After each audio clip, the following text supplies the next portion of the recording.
Hello and welcome back to my channel. My name is Madeline from Knitting House Square, and today I have a fun Valentine's themed knitting tutorial for you. So these really are great for any time of the year, especially cold weather, where you can use a luxurious knitting project. So these incorporate in an Intarsia design, which is where you're basically holding different bobbins of yarn as you're working your knitting. If you look at the inside of the work, what this creates is it isolates each separate color that you're using, and it creates a really nice stretchy fabric. So you don't have to worry about carrying that heart color all the way across the rest of the mitten.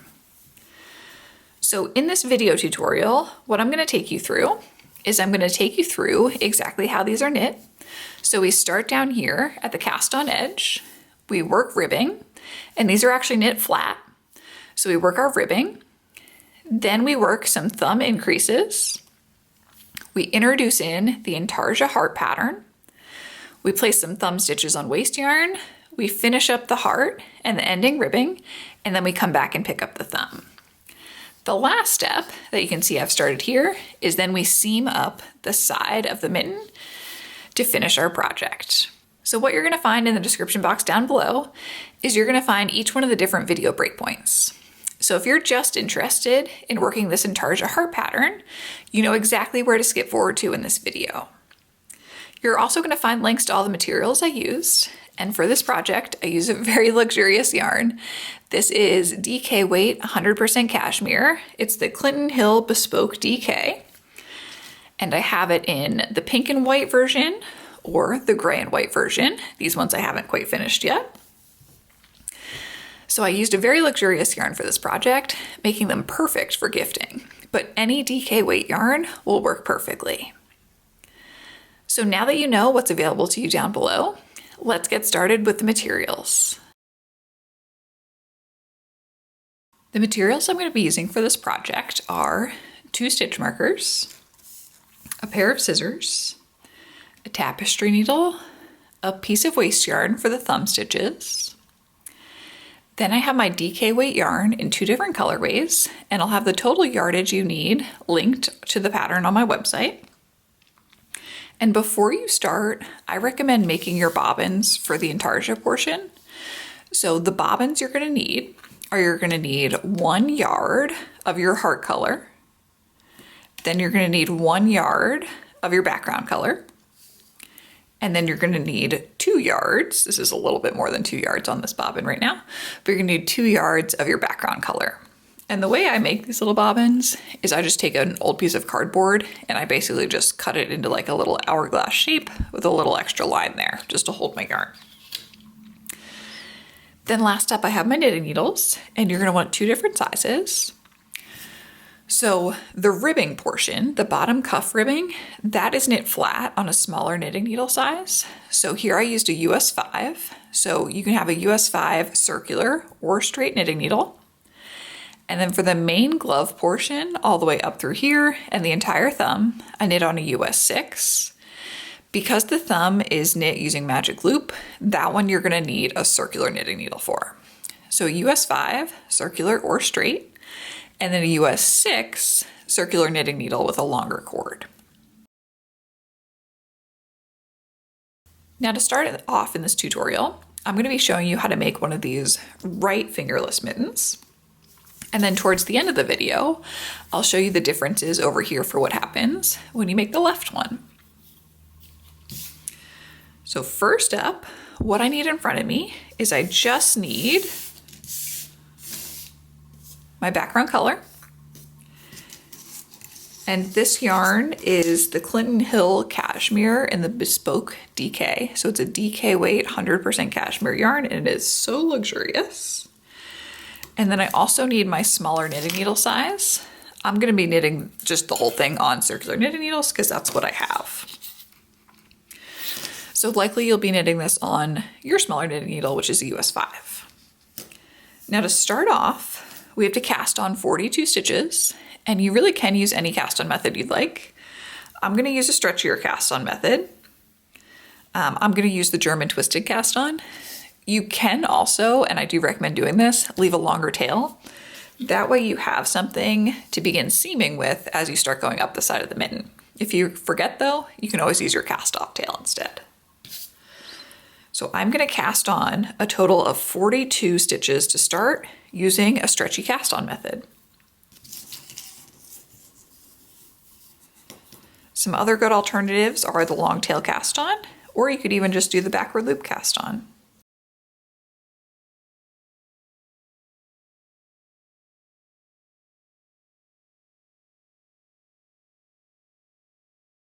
Now, once we have the 42 stitches cast on, we are going to work some ribbing. And the ribbing again is just worked flat. So I'm going to turn my work.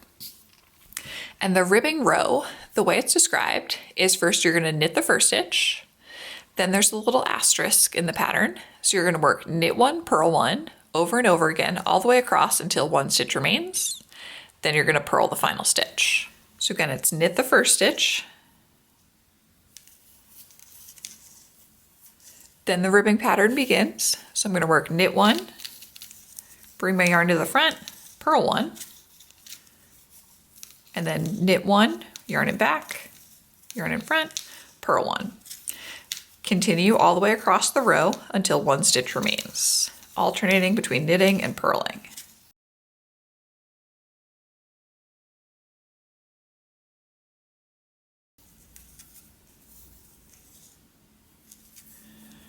Final stitch, I'm going to purl it. Now when I turn my work, I'm actually just going to work that exact same thing again. So I'm going to knit the first stitch, then alternate between knit one, purl one, all the way across until my final stitch, which I'll purl. So I continue working this ribbing row over and over again until my work measures 2 inches. And for me, based on my gauge, that ends up being 14 rows total. So once I finish those 14 ribbing rows, I'm going to show you the next step where I come back and I increase my knitting needle size and I place my stitch markers so that way we can start those thumb increases.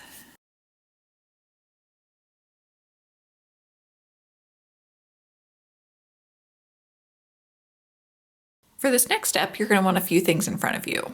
So first up, I find it's helpful to print out my charts. So I have my right mitten in chart here, and I also think it's helpful to have a highlighter. That way I can highlight the rows as I go across. I have my 2 stitch markers, I have my work, and then I also need my larger knitting needle size. So this will be the US 6 circular knitting needle. Now first, let's go over a few things on the chart. This chart is knit flat, and you'll notice all of the boxes are just white, essentially except for the color work that we're doing. So what that's telling us is the whole pattern is just worked in stockinette for this main portion of the fingerless mitten. So we're gonna knit across the front side of our work and then purl across the back side of each row. And because it is knit flat, you'll see I have little arrows telling you which way you're reading each one of these rows. So row 1, we're gonna be going across the first row, right? We're gonna start off over here at stitch 1, and we're gonna go all the way across. The chart stops at 22, but all the way across all of our stitches, just knitting. And then when we turn our work, you'll see now that there's an arrow going the other way on row 2. That's because now we'll be going the opposite direction back across. So all these odd rows, starting off with row 1, you're gonna read from right to left. All the even rows, you're gonna read from left over towards the right. Next thing to mention is that this chart only shows for the right mitten the first 22 stitches, because after that point, right, once we place that second stitch marker, you're just gonna continue knitting the rest of the stitches. We don't have any color work going on the back side, so those ones are just knit and purled all the way across. You don't have to worry about any pattern over there. The whole pattern for this just takes place across these first really 22 stitches when you include the thumb increases as well. So anything beyond this point, you're just knitting and purling, no color work or increases. Next thing you're going to notice are these bold lines. So the bold lines represent where the stitch markers are going to be. And we have 2 stitch markers, so you can kind of see how we're tracking them up the side. And we also have increases that we're going to be working. So we're going to be working those increases in between the 2 stitch markers and creating those thumb stitches. So first up, row 1, we are just knitting across, and we also want to increase our knitting needle size and place our 2 stitch markers. So a few things going on here at once. First up, I'm just going to take my work and I'm going to knit across the first 20 stitches with my larger knitting needle here.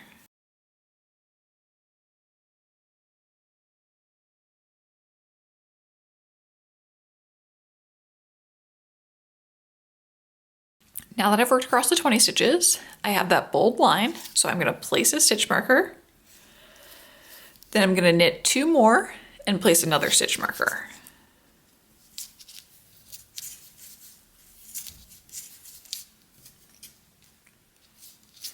Now again, this is where the other portion of the mitten isn't shown on the chart, because all you're going to do is continue knitting across all of these stitches.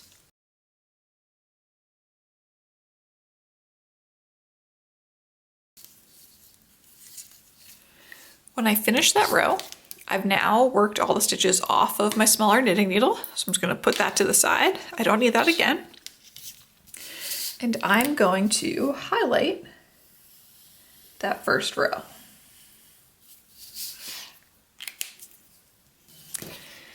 Turning my work, first it has a quick little reminder. So you want to just purl across these stitches up until you get to your first stitch marker.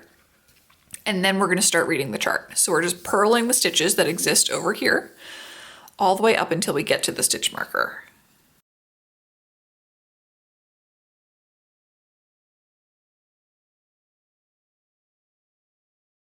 Now I need to jump over that stitch marker, so I'm just going to pass it from one knitting needle to the other. I'm going to purl those 2 stitches.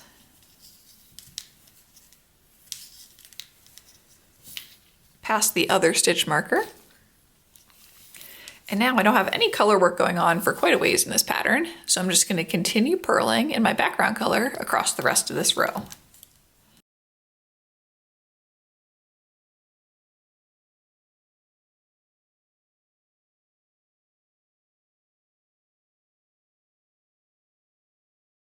Now row 3 will be the last one I show you, and then I'll let you keep on working for a few rows here. And the reason I want to show you row 3 is because it's one of those thumb increase rounds. So first up, again, it's an odd row, so we're reading from right to left. So I'm just going to knit in my background color all the way up until that bold line, which represents where my stitch marker is.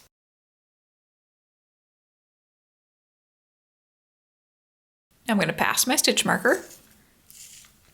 And now I have the box with the diagonal line going over towards the left. That means I want to make one left.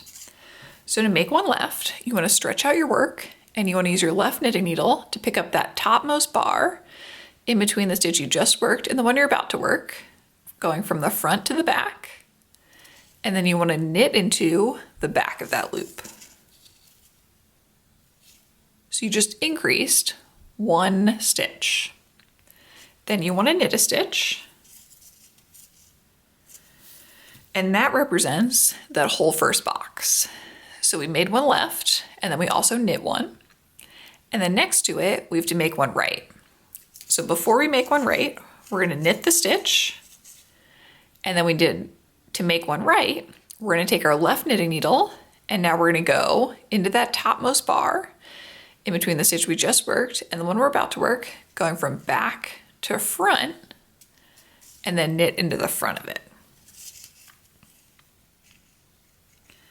Now in between my stitch marker, I have a total of 4 stitches. And I can now pass that stitch marker. Again, over here it doesn't show all the stitches, but I would just continue knitting across. So you're going to notice that you have these increased stitches going all the way up right next to where your stitch markers are. So you always want to make sure you're working that make one left just after the first stitch marker, and then knit a stitch. And you want to make sure you're basically knitting all the way up until the second stitch marker, and then you're working that make one right. That way the 2 stitches you're increasing end up being the outer 2 most stitches in between those 2 stitch markers. Each time you're working one of these increases. Now I can highlight that row. And you'll notice now when I work back across the other direction, the wrong side of my work, there are now 4 boxes in between my stitch marker because we did those increases. So I'm going to purl all the way up until my first stitch marker, purl the 4 stitches, and then continue purling all the way back across.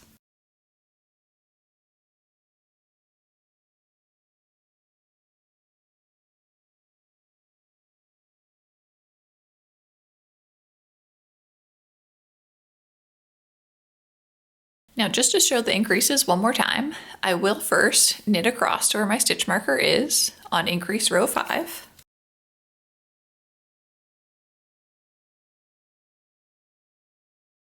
Now I pass the stitch marker, and again I have the box with the line tilted towards the left. So first I'm going to make one left by picking up the bar in between the stitch I just worked and the one I'm about to work, going from front to back and knit into the back of it. Then I have to knit 1 stitch. So the make one left and then knitting 1 stitch, that makes up this first box here. Now I'm going to knit 2.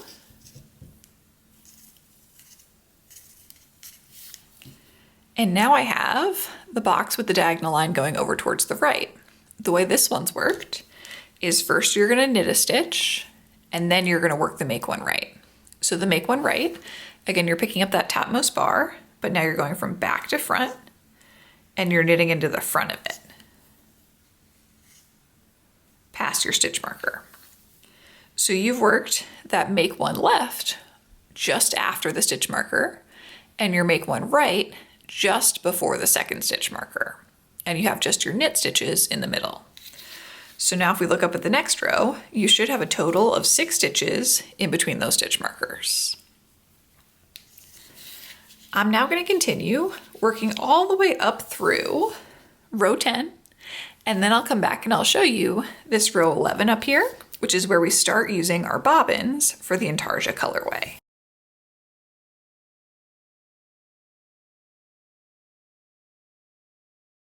Now that we're up to row 11, we're going to begin that Intarsia knitting. And the way this heart is going to be placed is we're going to have a small portion of our background color over here on the right hand side of the heart. So kind of over here on our glove.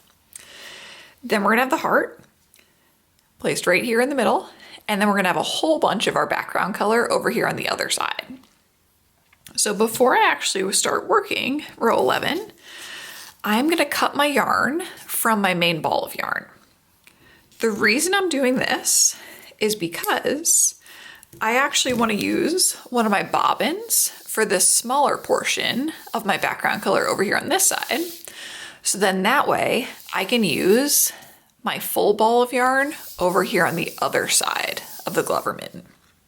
I just wanted to hop in here real quick too and mention that on my website, I've created a color-coded graphic for the right and the left mitten showing where I use each one of the bobbins, specifically marking box by box which bobbin or full ball of yarn is used. So check that out on the free pattern, which will be linked down below to my website. So to start off, I'm going to pick up one of my bobbins, the background color that has more yardage on it, unwind a bit of this here. And I'm going to rejoin this yarn. I just leave a short tail, about 5 inches or so. And I'm going to knit those first 10 stitches using the background color bobbin.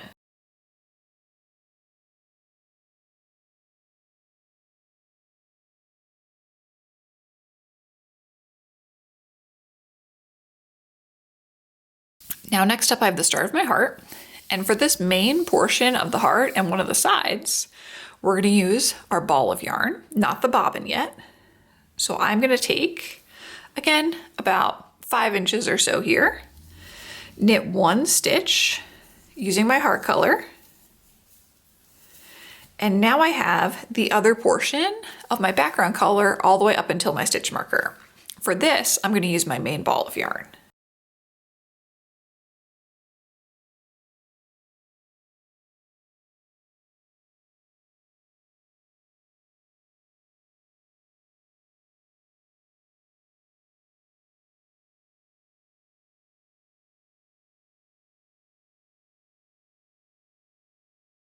Past my stitch marker, work an increase.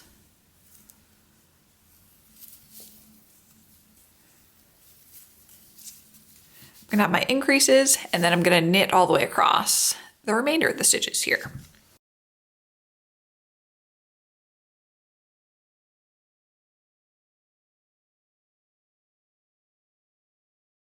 So now when I look at my work, I actually have 3 balls of yarn attached. I have my main colorway, the background color, the full ball of it, for any of the stitches over here on this side of the heart. I have my main heart color, that's just doing currently 1 stitch there. And then I have my background bobbin for all the stitches over here on the right side of the heart, or over here on the chart.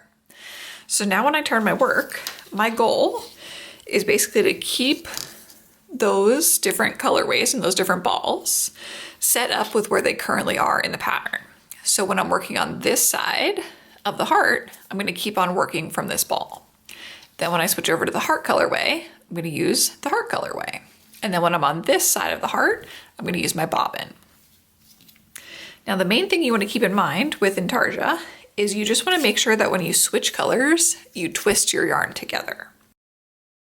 So first let me purl back over to where the heart is going to be worked next, which now you'll see it expands from 1 stitch up to 3 stitches.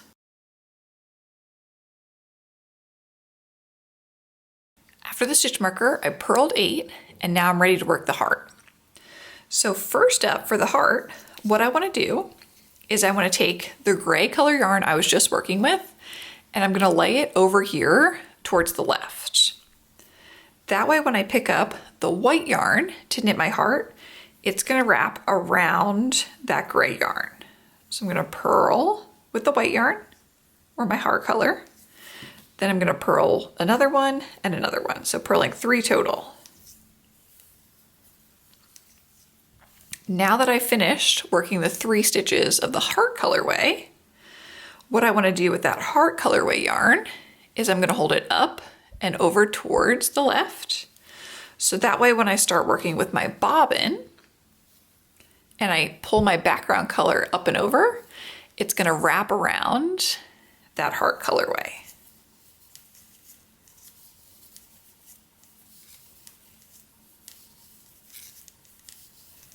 And I continue purling across in the background color.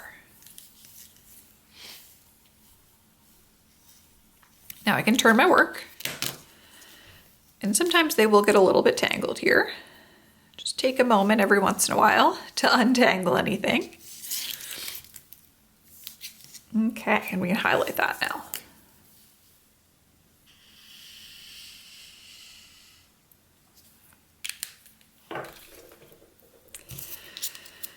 Now showing one more time how this works. First, I'm going to work 1, 2, 3, 4, 5, 6, 7, 8 stitches in my bobbin, because that's over here on the right side of the heart.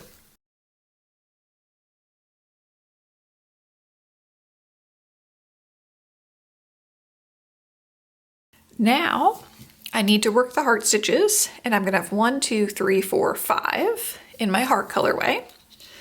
Now before I start, I'm going to take the bobbin color and I'm going to hold it over towards the left. That way when I pick up my white colorway or my heart colorway to work this stitch, it's going to catch onto that gray colorway and wrap around it.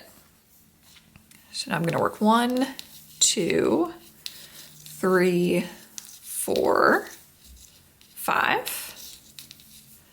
Now I need to switch over to my main ball of yarn. Again, I'm going to take my white colorway, hold it over towards the left, then find my ball of yarn and go right on top of it. And for this one, There are no increases, so we're just gonna knit all the way across the rest of the row.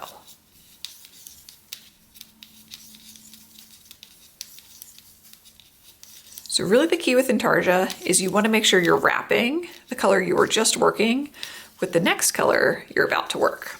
And I'll show you here what this ends up looking like on the back of your work. So on the back of your work, you can kind of see how there are these bars that form. Those bars are me wrapping them together. That way, this hasn't been blocked yet or anything. That way you don't get any holes or large holes that form where you switch colors.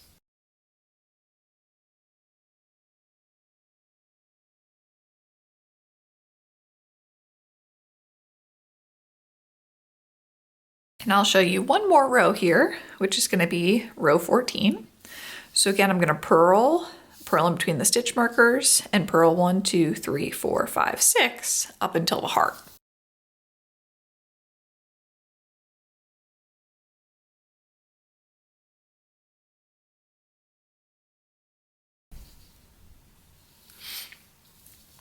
Now when I get to where the heart needs to go, I'm gonna take the color I was just working with, and because I'm on the wrong side of my work, I'm gonna hold it over here towards the left. I'm gonna pick up my heart colorway, purl with it, and I need to purl 1, 2, 3, 4, 5, 6, 7.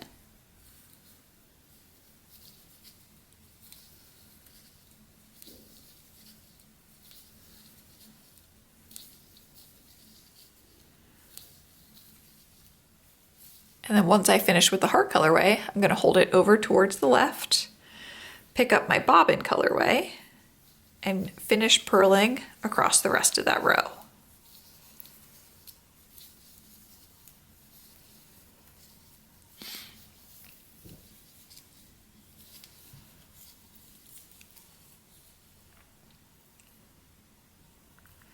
So you can already see those bars starting to form of where we've been twisting our work.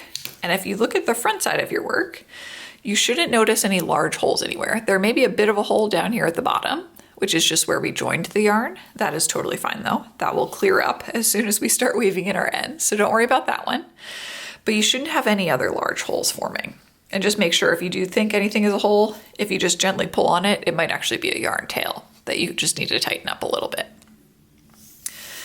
So now I'm going to continue working all the way up through row 18, and then I'm going to come back and I'll show you row 19, which is where we're going to work the heart, but then we're also going to place the thumb stitches on the waste yarn. Now we're up to row 19, and for this row, the additional materials you're going to need is you want your tapestry needle and you want a piece of waste yarn. And here I just have some fingering weight sock yarn. It's probably about a little over 12 inches long. So first up, I'm going to set that to the side, and I'm going to work all the way across until my first stitch marker.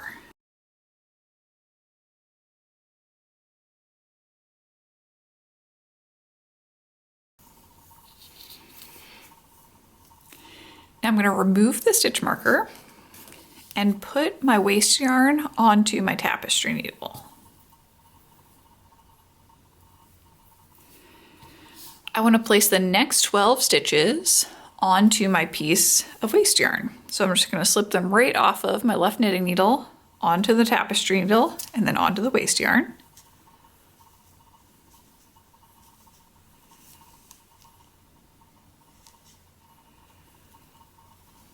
I'm also going to take off my next stitch marker. Don't need that one anymore. Once I have them on my waste yarn, I just kind of center them on the piece, put my tapestry needle to the side. So now my thumb stitches are going to be held there until I come back for them. What I want to do before I continue knitting across these other stitches over here on my left knitting needle is I want to cast on 2 stitches. So with my working yarn, the same gray I just knit that 1 stitch with, or the same background color, I'm going to use the backward loop to cast on 2 stitches. So I'm going to take my working yarn, put my left hand behind it, and grab onto it with my bottom 3 fingers. Now I want to take my pointer finger, go down below that strand, up the front to the top, back behind down to the bottom, up the front to the top, and then slide that topmost loop off of my pointer finger and onto my right knitting needle. So I just cast on one stitch, and now I'm going to loop my finger one more time, going back behind down to the bottom, up the front to the top, and slide that loop off of my pointer finger onto my knitting needle. So I've now cast on 2 stitches, really in the middle of my row. And now I'm just going to reconnect my work here and continue knitting across the other portion of the mitten.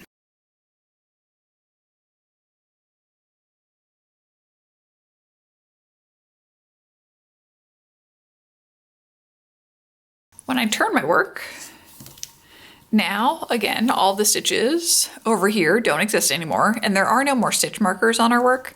So the easiest way to keep track of where you are in the heart is just to look at your stitches below it and determine what you need to change on the next row. So first up, let me highlight what I just did. For the next 2 rows here, a wrong side and a right side, I'm just working exactly as the stitches below it are, so nothing, the heart isn't expanding or becoming narrower. I'm gonna come back and catch up with you on row 22 up here, because this is actually where we're gonna introduce in our bobbins, because we now are gonna have 1, 2, 3, 4, 5 portions of our work that we need to worry about with our Intarsia. Instead of just the 3 different working yarns, we're gonna up to 5. So I will come back on wrong side row 22 and show you how I'm gonna place those other bobbins. On row 22, I've purled all the way up until where the heart begins. So that first white stitch for me. And now what I wanna do is, because this is where my white yarn's already coming out of the ball, I'm gonna purl 1, 2, 3, 4, 5, 6, 7, 8 stitches in the white colorway, or whatever color your heart is in.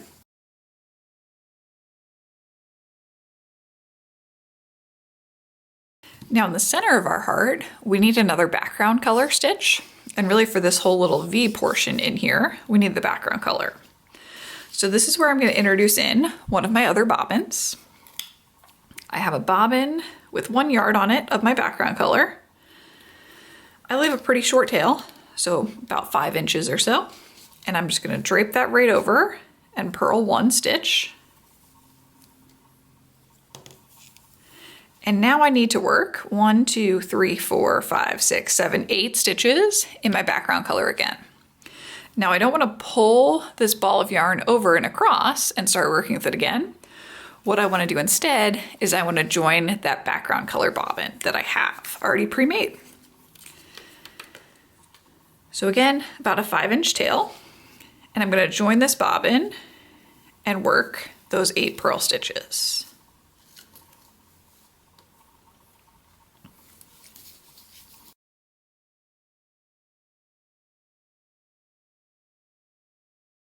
Now last up, I have my 2 background stitches, and there I already have a bobbin attached. I'm gonna purl my final 2 and turn my work. Now total, how many different things of yarn do I have attached? I have 1 for this portion over here on the side. Then I have 1 white, and that's gonna be for working this portion of the heart. I have another one for my background color, which is gray. That'll be this V portion. I have the full ball of white yarn working this portion of the heart. And then for the whole rest of the mitten over here, I have my other ball of yarn. So 5 total. And let me just highlight across there. So now working all 5 of those at the exact same time, I'm gonna continue working rows 23, 24, and 25. And then I'll show you what I end up doing up here for row 26 when I'm all done with my bobbins. And you do just want to make sure that you're overlapping each one of these new bobbins that you introduced in as well, and any of your old bobbins that you already have going.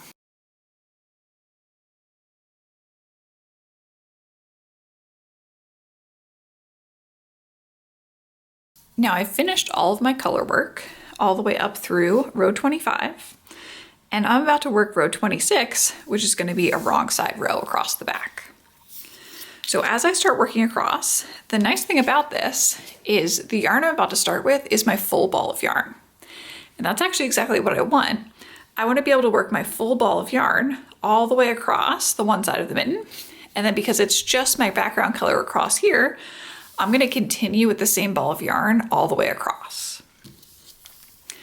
As I get to each one of these different bobbins and balls of yarn, I'll show you what I do.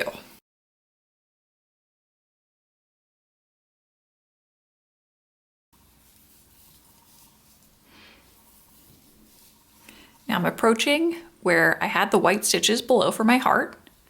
So I'm still going to do that exact same thing. I'm going to wrap the two strands together, and then I'm going to purl with my background color. Now I'm going to cut the heart color, again leaving a short tail, enough to weave in. And now I can move that one to the side. I'm all done with it. Now I'm going to continue working in that background color until I reach my next little bobbin. So I have this one right here. Again, I'm going to wrap the two and continue working with my ball of yarn. And I'm going to cut this bobbin, leaving about a 5-inch tail.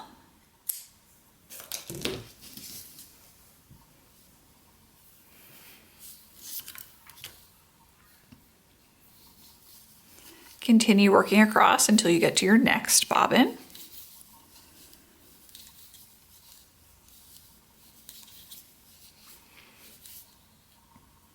Again here, I'm going to twist them, but continue working with my full ball of yarn. Let me cut that one real quick.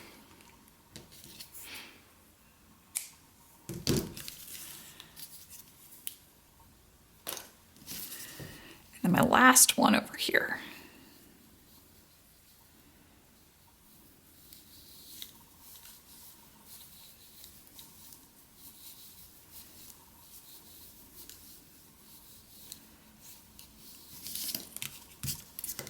And cut this bobbin.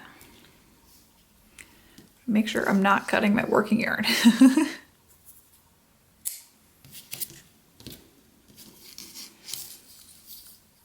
Okay, now when I turn my work, I have a bunch of strands hanging down, and that is totally fine. We'll weave those all in eventually.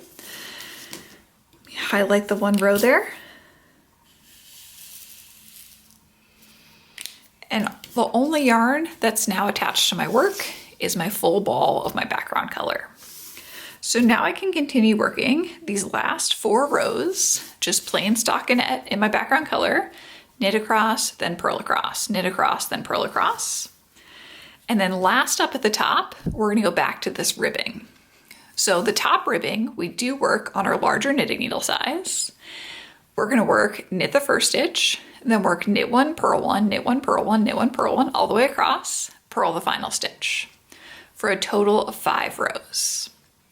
Once I finish the stockinette, plus those 5 rows of ribbing, then I'll come back and I'll show you how I cast off in pattern, and next up, the little thumb.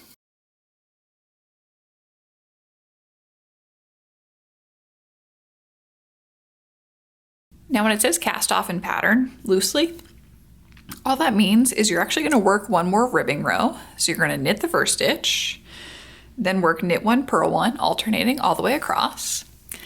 Just as you're doing that, you're going to be casting off. So here, I'm going to knit the first stitch as I normally would, and then I start that knit 1, purl 1 pattern. So I have knit 1, but now I need to cast off a previous stitch. So I take the previous stitch on my right knitting needle and I slide it up, over, and off. Then next up I would have worked a purl stitch. I'm gonna bring my yarn to the front, work a purl 1, then take my previous stitch, up, over, and off. I'm back to working a knit stitch. So I'm gonna knit 1, previous stitch, up, over, and off. Purl 1, previous stitch, up, over, and off. So I'm going to continue this all the way across this top edge. And once I get to that final stitch, I'm just going to cut my yarn, leaving a fairly long tail just in case I want to use it for seaming. And then I'm going to thread that through that last remaining stitch. This is also the same way we're going to cast off at the top of the thumb.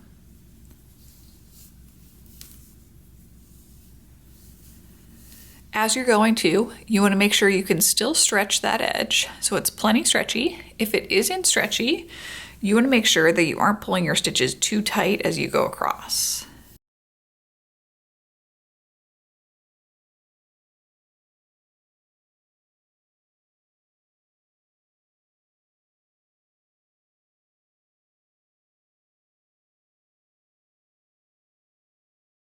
Now that we finished the main portion of the mitten, we can come back for the thumb.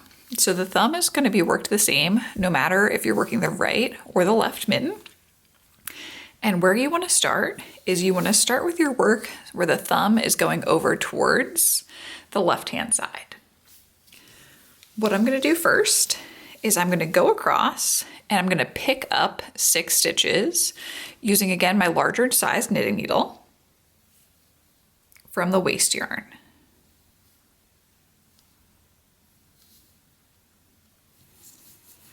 I'm going to slide those so they go over to the cord. And then I'm going to flip my work and I'm going to pick up the last 6 stitches here.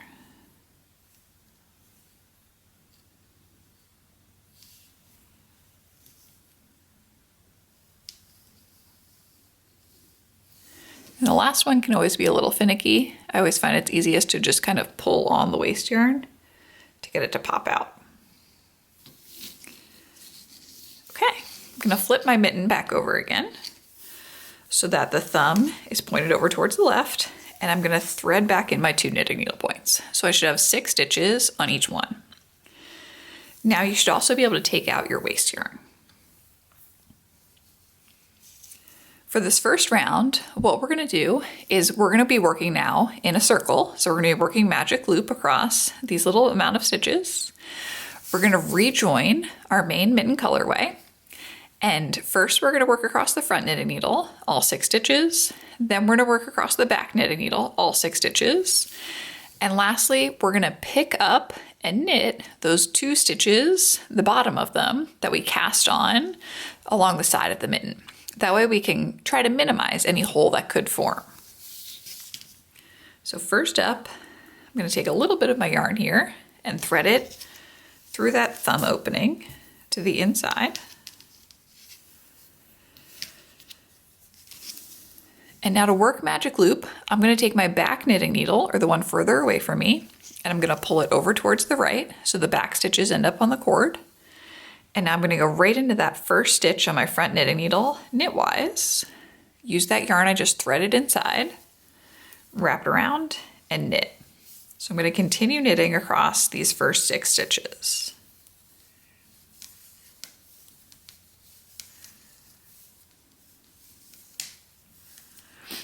Now that I've finished, I'm going to flip my work and I'm going to re-thread back in this second knitting needle.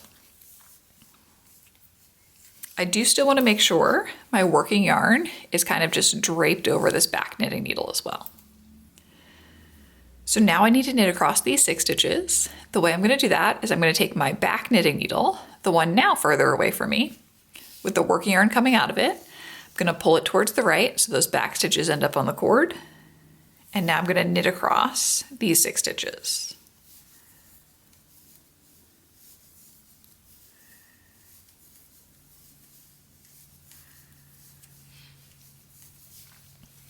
Now before I turn my work, I want to pick up those 2 stitches from this inner edge.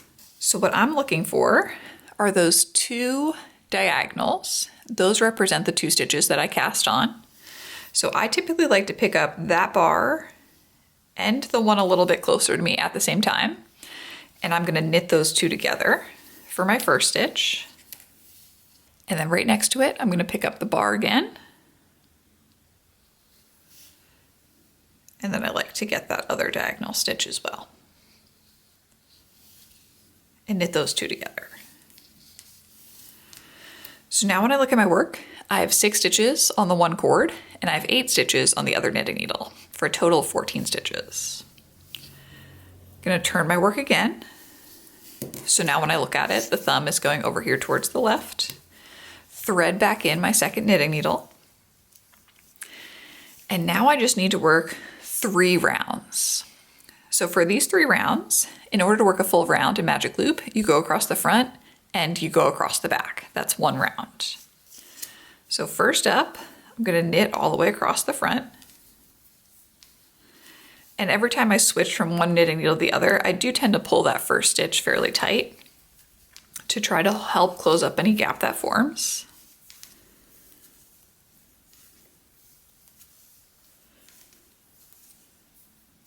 Turn my work.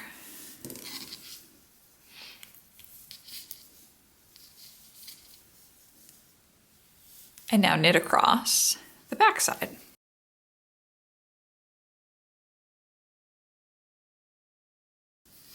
Turn my work again. So that was my first round. Now I'm going to work 2 more rounds before I begin the ribbing. And if you see a little hole forming, that's okay. Don't worry.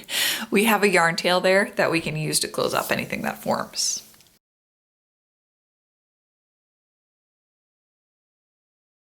Now last up, we need to do the ribbing rounds. So the ribbing round is actually a little bit simpler than we had for the main portion. We just work knit 1, purl 1 all the way across, alternating between the 2. And we want to work that ribbing round a total of 3 times. Once you finish the ribbing, then you're going to cast off loosely in pattern. Again, that just means cast off in the ribbing pattern. So one thing I just want to emphasize as you're starting this first magic loop round is ribbing round. We're going to knit 1, purl 1, knit 1, purl 1, knit 1, purl 1. And when you finish, you're going to see how your working yarn going across this front knitting needle is coming out down below. So when I turn my work, what you want to make sure you're doing is before you work the knit stitch on either side, you want to take that working yarn down from below. You want to take it in between your 2 knitting needles and you want to drape it over your back knitting needle. That'll prevent you from ending up with an extra yarn over at the beginning. So again, I took my working yarn up in between the 2 and just draped it over the back. Now when I pull that back knitting needle towards the right, I can go right into that first stitch and start that knit 1, purl 1 ribbing on the second half of my stitches. Again, we'll finish with a purl. The yarn will be hanging out down below for my first ribbing round. So when I turn my work, again, I'm starting off with a knit stitch. So I'm going to take that working yarn up in between the 2 knitting needles, drape it over the back. Again, ribbing round a total of 3 times. So I just worked my first one, and then I'm going to cast off loosely in pattern.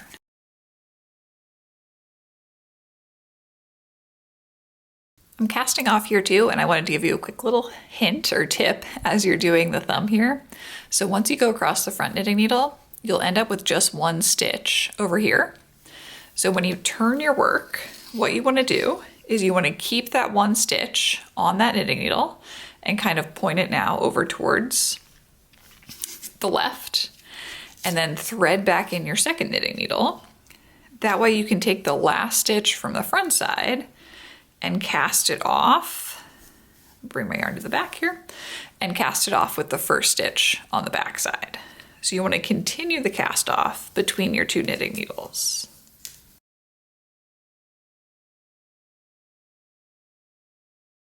Pull that last stitch larger. Cut your yarn. You don't need a long tail here. And then thread it through that last stitch. So now we have a little thumb. And again, don't worry about that hole. That'll start to close up as we start weaving in all of our ends. So this is our first mitten. And now what I'm going to show you real quick are some tips and tricks for how you do the left mitten as well. So first up, I'm going to work all of the ribbing here. On that mitten, it's exactly the same. You cast on 42 stitches on your smaller knitting needle size.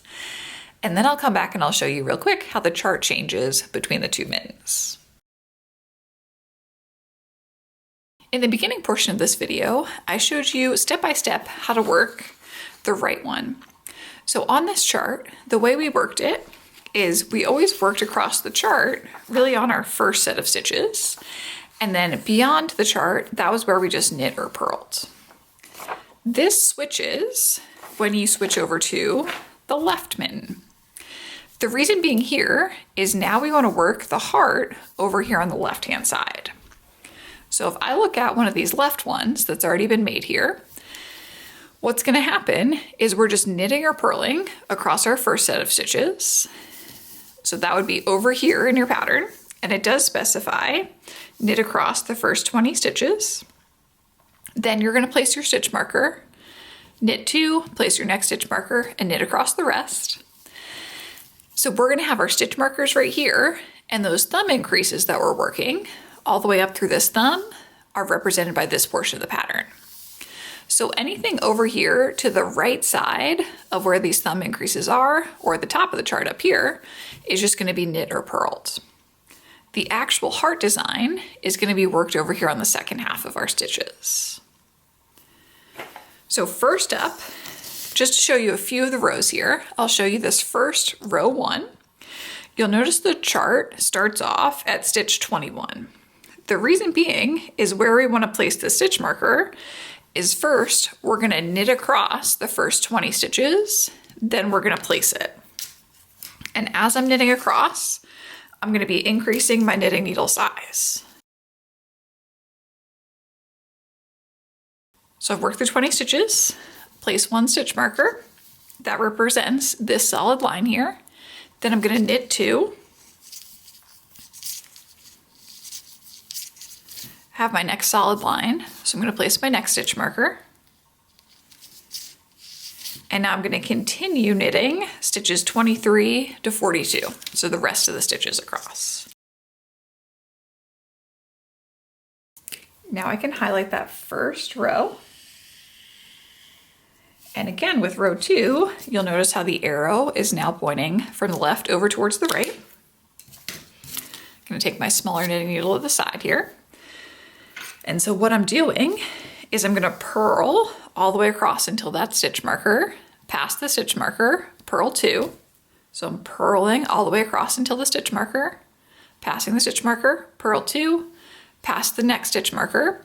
And then the part of the pattern that isn't shown is the other portion over here where I just continue purling across.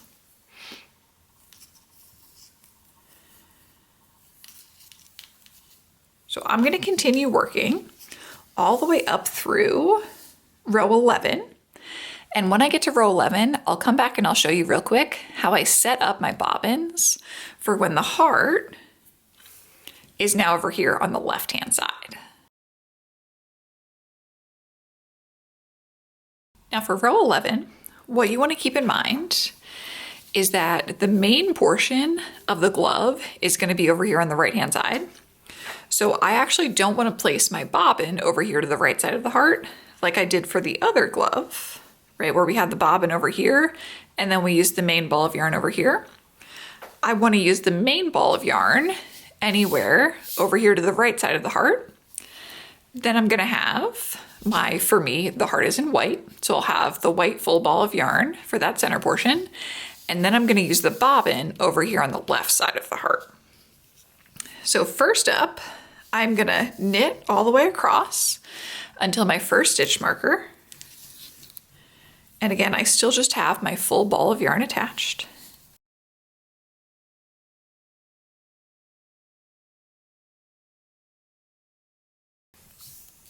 I'm going to pass that stitch marker, and then I'm going to work my make 1 left, knit 1, knit across, and then do my other increase.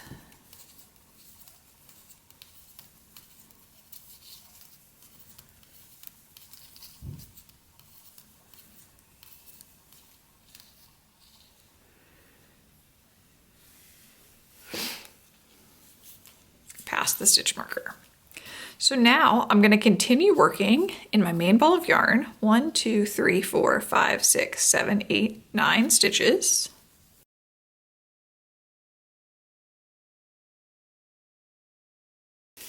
Then I'm going to use my main ball of yarn here for whatever color your heart is going to be in. work the one stitch. And now this is where I'm going to use the bobbin for over here to the left side of this heart. So I'm going to leave a short tail and then continue knitting across the rest of this row.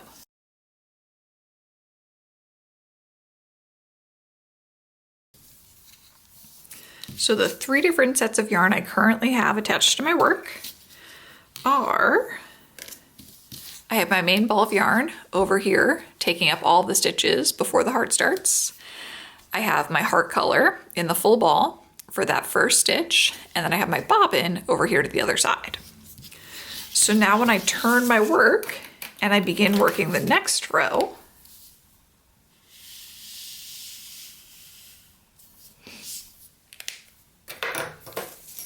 again, I'm going to start working with my bobbin because we're working in this direction now.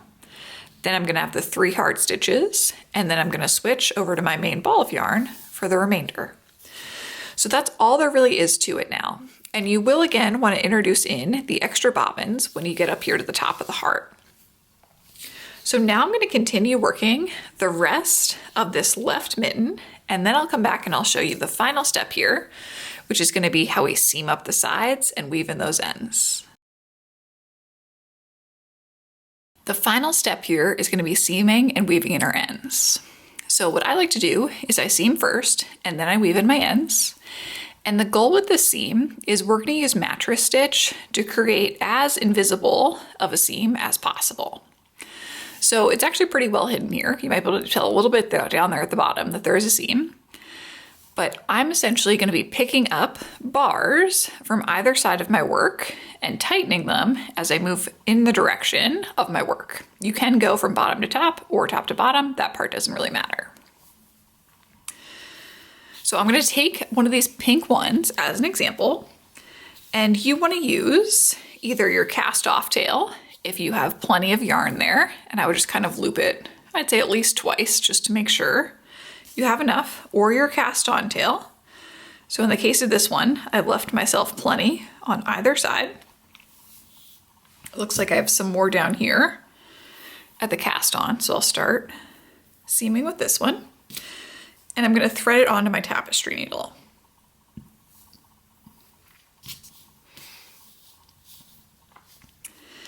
Now I want the wrong side of my work facing up, and I'm going to take the 2 edges that I want to seam together, and I'm going to fold them in towards the center. What I'm looking for on either side is I want to pick up the bar that connects the first and the second stitch. So the purl side is always the trickiest one to find. If you're looking at your work going from the cuff all the way up to the top, what you're going to be looking for is you have like a U shape and then a rainbow and then another U shape. You want to be picking up the leftmost U shape. So those are going to be the little bars that I'm picking up as I go along. On the other side with the knit stitches, this side's a little bit easier to see. You want to unroll your work as much as possible, and you'll see here we have 2 columns of these V's right next to each other. So if I take my fingernails here and I go in between those 2 sets of V's and I stretch out my work, I can see that there's a series of bars connecting the first stitch to the second stitch. So that's what I want to pick up on this side of my work. Now, since my working yarn, or my tail here, is coming out on the left, I'm going to start over here on the right-hand side. So I'm going to go all the way down to the bottom, and I'm going to pick up, again, we have like going from right to left, we have the U shape, the rainbow shape, and then another U shape. So I'm going to pick up the bottommost of those U shapes. Now I'm going to go back over to the other side. Again, stretch out my work in between the 2 knit stitches, and I'm going to pick up the bottommost bar connecting those 2 over here.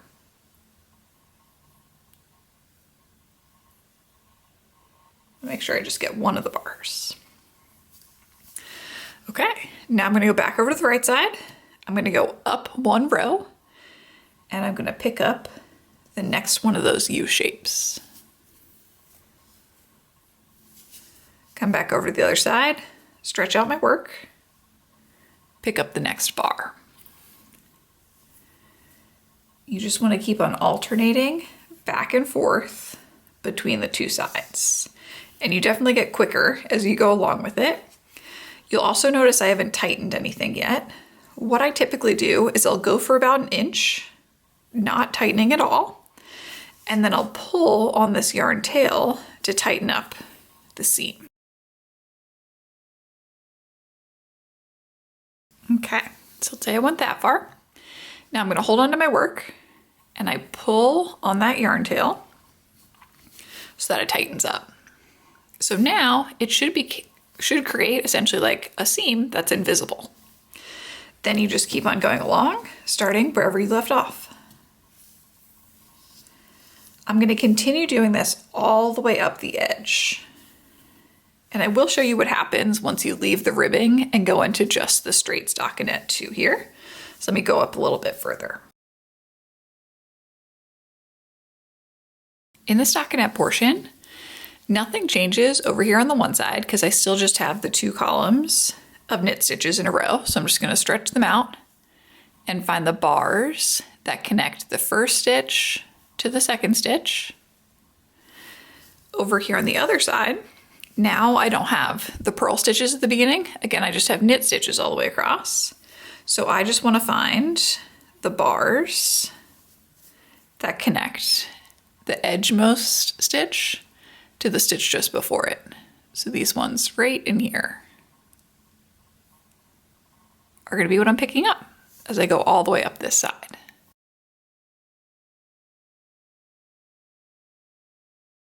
Now there's my seam progress so far as I've gone a little bit into the stockinette portion. So I'm going to continue going all the way up and it will switch back to the ribbing up here at the top. And then last up, all I have to do is weave in all of these ends. So here's one mitten where I've already finished weaving in my ends. And you can see some of these ends kind of poking out here on the inside of my work.